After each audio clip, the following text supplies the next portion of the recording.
All right, Shalom. First and foremost, giving all praise, glory, and honor that's due to Yahweh, Bahashem, Yahweh Shai, Bahashem, Rachahak, Wadash, double honor to the elders and apostles at the millstone who rule well. Peace and blessing to the 144,000 and the hopeful elect, Shalom, Barakathum.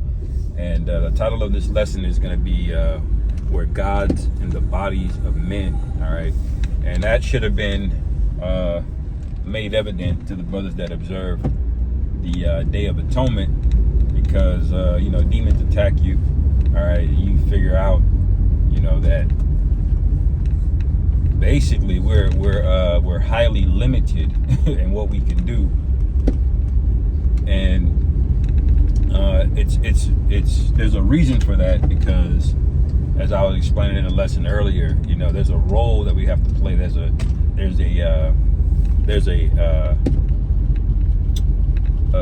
cycle of 7 revivals, really, of the Israelites, where we go down to each captivity and come back up. But the final one, all right, what we're finally going to get is the bodies that were promised, which is our inheritance, really. All right, when you read the scriptures, it basically speaks about the angels that left their first estate. Okay, and you see that the men, even during the time on the earth, during the time of Adam, that we had a lot more capabilities back then. Okay, we were a lot taller. Adam had the ability to deal with animals. Okay, and we lived a long time. Okay, and there's a bunch of other things that we'll find out in the kingdom. But basically, as the scriptures say, when Adam partook of the forbidden fruit, which is spiritual, by the way. All right, the Lord say you will surely die in this day, and I forget the other precept, but where it speaks about us, our years were basically reduced, okay, to about 120 years on the earth, and then by the time you get down to King David, it's down to about 70 years. So, our bodies from the sin of Adam have basically been reduced even further from its finite form, because Adam himself obviously wasn't perfect.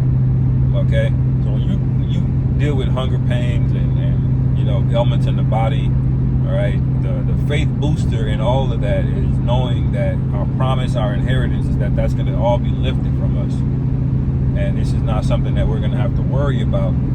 We're going to get that's going to be the biggest inheritance, because the scriptures say that we're going to be the third temple. Like it'll literally dwell in us, in our bodies. And you think the Lord is going to dwell, are going to set up a third temple where he's going to dwell in something that got plastics and GMOs in it? No, man. Those bodies are going to have to be done away with. The 2/3 are all going to have to go back to the spirit world and be reborn through the loins of men that had their bodies translated. All right, that's how it's gonna go down. All right, that's what the Lord promised us. So when you go to the scriptures and it says ye are gods, well, you say, are you not a god? You don't have any powers, you don't have any super strength. Well, godhood is our birthright. All right, that's the thing you have to understand. It's our birthright. We don't have it yet. We're promised it.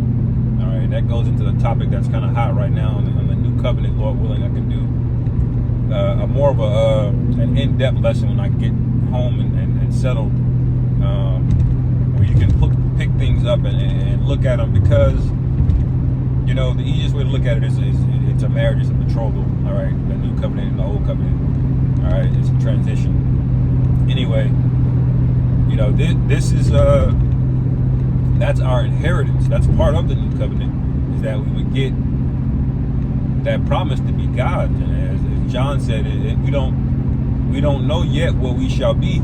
All right, because it's kind of hard to fathom, right now, because we haven't really seen those things. But Yahweh Shai gave us a glimpse of it when he did all of those miracles that were recorded, and then there were some. He did so many, he said they couldn't even record them, and he said we're going to do even greater things. All right, so think about miracles and what Yahweh Shai was doing, and we're going to do them to a much higher level. All right, And the only way to do that is new bodies. And that's what it means to be a God, man, to be a power. Okay, it doesn't mean that you are the Most High. It doesn't mean that, you know, you're omnipotent or whatever that case, or whatever the case may be. But we're going to be at such a disproportionate level versus the regular average heathen. All right, it's not even going to be close. All right, that's why the scripture said we're going to have a rod of iron. All right, we're going to break and shatter in pieces. Do you think we're going to be able to do that by sheer numbers? No. We're going to be able to do that because we're going to be gods on the earth. That's the promise in the kingdom of heaven. All right, and the kingdom of heaven will take place on the earth. It's not going to be somewhere in the heavens, and like they picture in your mind. You live on some clouds up in the sky. Everything's white. No, there's going to be diversity in the earth. Everything you see on the earth right now, it'll still be here, but just to a much greater degree. It's going to be much more diversity on the earth, and there's going to be more on the earth. The animals are going to yield more. The fruits and vegetables are going to yield more. They're going to yield more of their fruit, and they're going to be bigger fruit. All right, because the earth is tired, man. The earth has there is a spirit in the earth. All right. As you can see, the Most High makes a covenant with what? The earth. All right, we can go back to Noah, in Genesis, the 6th chapter. So that's something to look forward to, man. That's one of the favorite things that I look forward to. Me personally, it's just a reminder of it in the kingdom. Like, yeah, we're gonna have a lot of houses, we're gonna have a lot of land, we're gonna have a lot of, women and big families. All right, you're not gonna have to worry about your families. All of those things are great, but